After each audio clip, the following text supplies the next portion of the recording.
সকালবেলা থেকে শুরু করেছে দৌড়াদৌড়ি। মা রয়েছে বাড়িতে, ব্যাস ওই যে মা একটু বাইরে যাচ্ছে আর ও দৌড়াচ্ছে। সকাল থেকে খালি দৌড়াদৌড়ি আর দৌড়াদৌড়ি।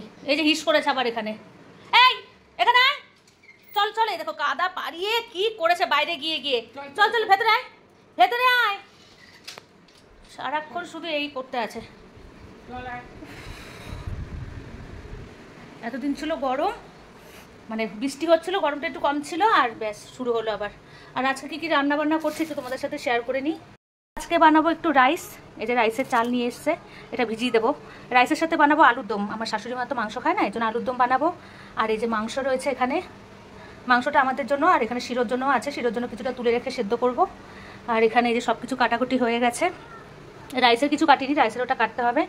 আর এদিকে দেখো গরমটাও পড়েছে, রসুনটা এদিকে কেটে তারপর আমি জলে এখানে ভিজিয়ে রেখে দিয়েছি।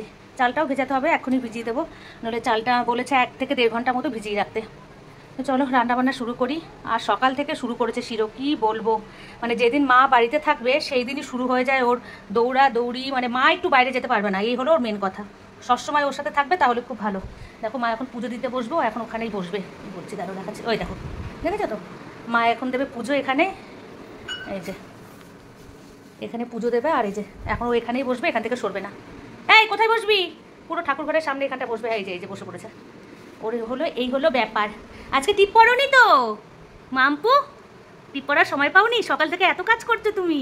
দিদি কোথায় গেল? দিদি দোকানে গেল, দিদি ঠাকুরের জল আনতে বেরোলো, খালি এই দেখে যাচ্ছে।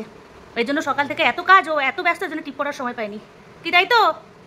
আর 14 বার বাইরে যাচ্ছে, কাদামাটি মেখে চলে আসছে পায়ে, হাঁপিয়ে গেছে পুরো। দুষ্টু মেয়ে, পচা মেয়ে তুমি।